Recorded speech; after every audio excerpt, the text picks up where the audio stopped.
సంపూర్ణంగా దీన్ని అమలు చేయాలనేటువంటి దృఢ నిశ్చయంతో కూడా ఉంది.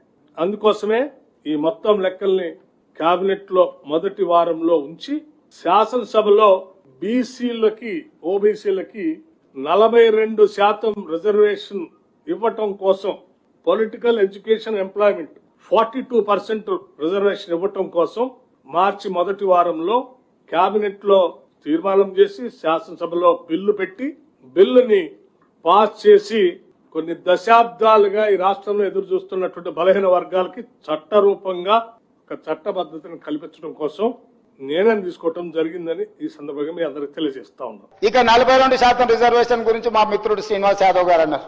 నేను ఒక మాట సూటిగా వారికి సమాధానం నేను చెప్పదలుచుకున్నా. చట్టపరంగా 42% రిజర్వేషన్ ఇవ్వాలి అని అంటే రాజ్యాంగ సవరణ జరగాలి. బాగా